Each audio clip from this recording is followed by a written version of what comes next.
guys, I'm Olya Sookie. I'm coming from Croatia. I am product and fashion designer and content creator, and most of the time digital nomad. That's the first thing.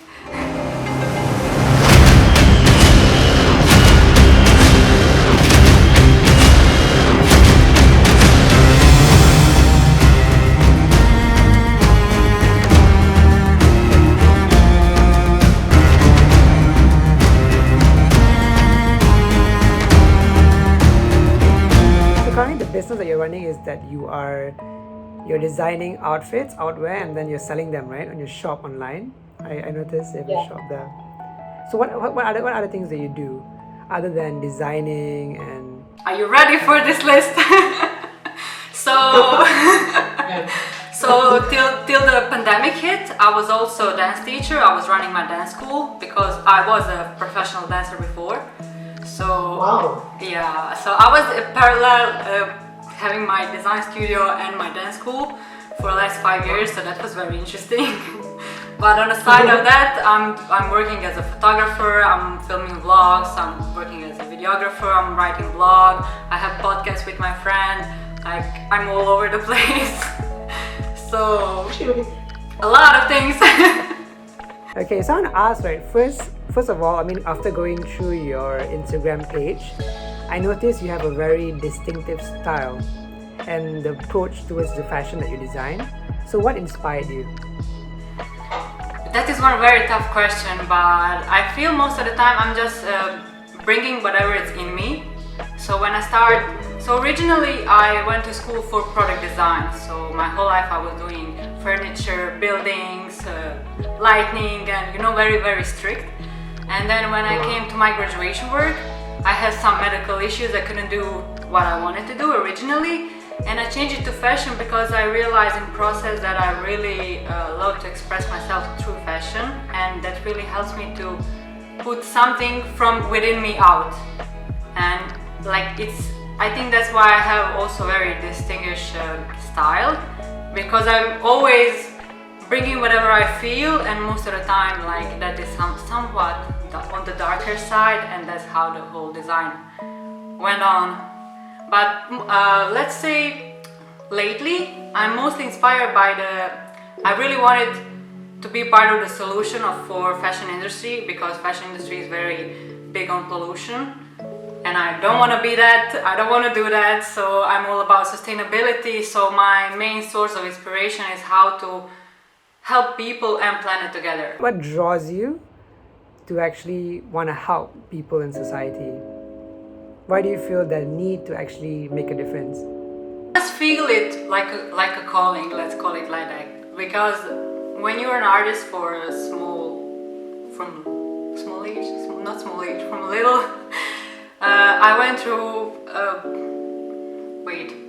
English is my second language, so I need time to put my thoughts together. So through my whole life I have problems with, let's say, other people understanding me.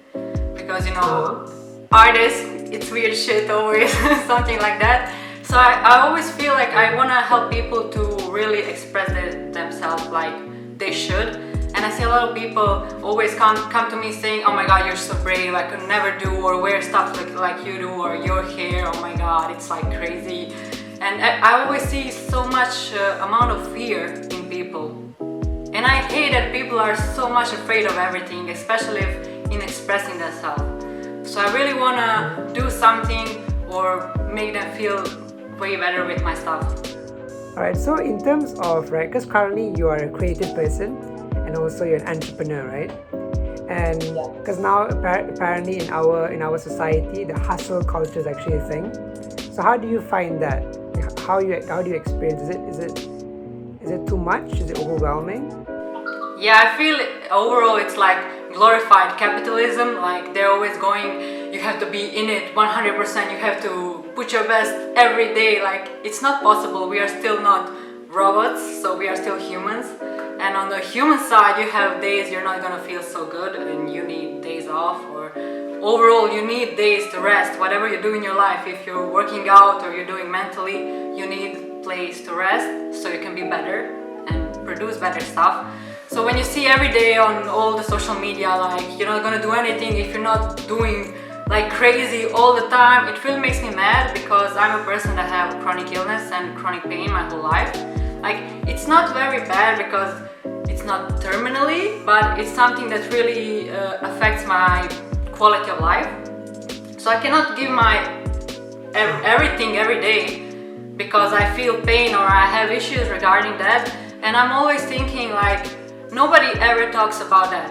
Nobody ever represents people that have any kind of problems. They're always just representing like we are all good every day. It's just not possible, and it's not healthy for anybody. So that is my let's say, like, peeve thing that I'm really mad about it. Every time I see that, why nobody talks about anything else. Like, you have mental issues, you have physical issues, and I'm very angry, and because nobody talks about it. Because I was googling and trying to find on YouTube, does anybody talk? I just find one video about it, and I was like, I'm gonna talk about it. That kind of approach really made me feel guilty when I'm sick or when I'm feeling bad, and it's not gonna get me anywhere. So I mean, despite the hustle culture, despite you're struggling with chronic pain and stuff like that, and the work that you're doing, entrepreneurship, and you're a creative person, how do you maintain a good mental health, and how do you find happiness in the process? So I have to say, this 2020 was a really good year for me, because I finally have, like, external, I get permission to just stop. So till that point I was always running, I was just trying to do stuff, I was always overwhelmed, just like I have to go, I have to push through, and just my overall health was in not very good condition because of all of that. Of course, mental health also. And then when we came to pandemic and everything just stopped, I had a time to really be with myself and take time and improve myself. So the main thing was for me, and I think that's how in general process should go. You really need to take time to know yourself good, to really how do I say this, to really see it the way it really is. Like, I realized that I was just running for past few years, and I did get somewhere, but I didn't get very far because I was always burned out. So it's not the way of living. So main thing for me was a mindset shift. So when I realized I need to take time off so I can do something, because I cannot do anything if I'm empty inside. If I'm just feeling very drained, I cannot produce anything of quality. So when I did that, when I shifted myself and learned more about mental health and personal growth, that really helped me. I remember you mentioned that art is a form of therapy, right? Yes. For you? So how so? So first of all, for me as a creator, everything I do, I'm doing from the place of my feelings. And also I see a lot of, in the terms of fashion, when you see how somebody is walking and how somebody is wearing something or what colors they choose, you can really see where they're at mentally. So I recently had a conversation with my friend, and he was like, he's like not into fashion, he's not thinking about it, but in reality the problem was that he wasn't putting himself first. He wasn't priority for himself in his life, so he was completely disregard anything that was like put a nice clothes. Like, you don't need to buy I don't know what, but you need to feel good in whatever you're wearing.